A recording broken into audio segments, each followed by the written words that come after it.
All right, ready? Yeah, I just need to check your answer. You can begin. Okay. Okay.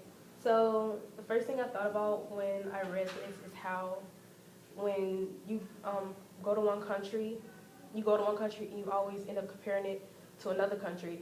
And when they had said in the passage that he would be considered lost in America and he had an overhyped sense of morality, or whatever, it's more like thinking like, oh, where I'm from is a lot better than this place. And when you do that, you fail to see the reality of the place that you come from. And so that's basically what Euphemia was getting on. He was saying girls would never do that in Nigeria, but she's like, they do it all the time. You just don't know about it. And I feel like that can also point to that women in Nigeria, she sees the reality because she's a woman and she knows what her friends do. But the men, in a way, they consider their women kept. Like, you would never expect them to go flaunting themselves out in front of people. And I feel like that's part of the concept of like freedom in like different places and how culture is different, because in America, like another part of the book or whatever, they have said that, well, the divorce rates would be a lot higher if it was allowed in Nigeria and stuff. It just doesn't happen. So America isn't the place has a problem or whatever. It's just that we have a lot more freedom than we like the women here.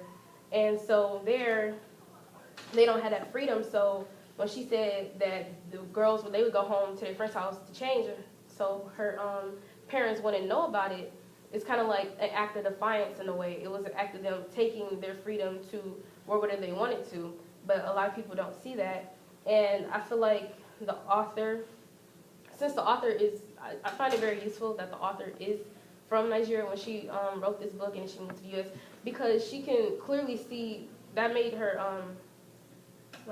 it made her a credible person when she wrote this book, because you can't just define differences in places that you haven't been. She's experienced pieces of both of the lives or whatever. So she's a woman in Nigeria and she knows the way that society works there. And so people leave where they're from and they essentially forget, or they like to acknowledge what it's actually like to be there. Like Ifemelu, when she went back to Nigeria, she was criticizing the place like I don't know what. Like, she became lost in America, I guess you could say, and she forgot the reality of where he was from. She didn't even recognize it. So he's failing to recognize what it was like in Nigeria for him. And literally, like, that's the thing, right?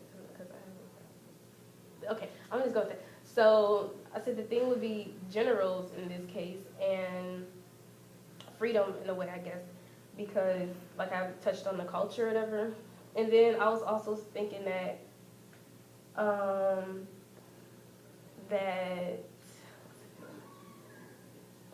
in Uju, when she didn't say anything to correct Bartholomew, it was like because her past experience with the general and how she needed a man to do something. So she was willing to let something false that I'm sure Auntie Uju knows exactly how it is because she was a young girl once.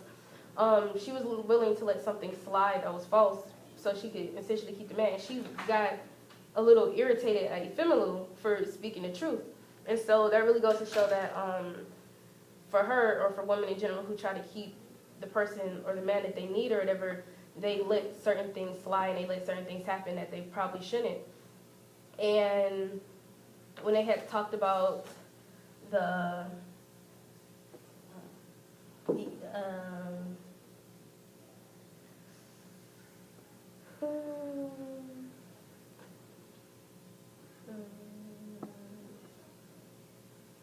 Just keep talking. okay.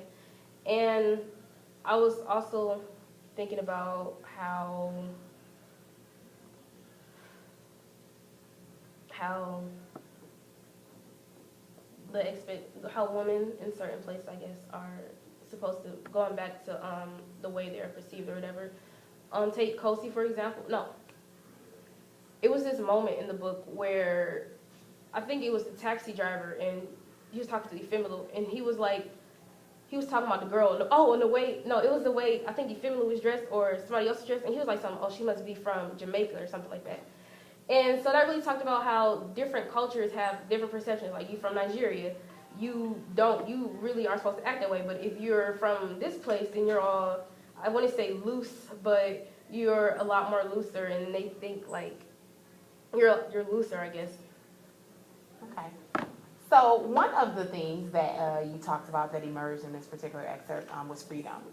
What are some of the other themes that you feel kind of emerged in this particular portion of the text? Okay. Some other things could be cultural criticism. Okay. Cultural criticism, because that's what Bartholomew was doing. He was criticizing the culture of the place that he was and the place that he was now. And then, as I said, gender roles, or I guess you could say sexism in a way. Sexism, and then you could say theme as well. Not theme, but what was I trying to say? Sexism, gender roles, and just freedom. Freedom. Okay. So let's focus on gender roles. Okay. So how has it emerged in this particular excerpt? And then talk to me about the development of that theme through the text. Okay. So gender roles, it can be 2 examples or whatever from the excerpt. Gender roles, as far as the way he expects Nigerian women to be, and certain perceptions that are held for them, and how Auntie Uju she played the role of a quiet wife who didn't want to make her husband, well, not her husband, but she was trying to marry her husband mad. And so development over the course is that gender roles in the text, for women specifically, it started, well, not even women specifically, for men in general. So it started off as, for a man, it started off like what they could provide for the family. That defined like their masculinity and their role in the place. And then women's gender roles was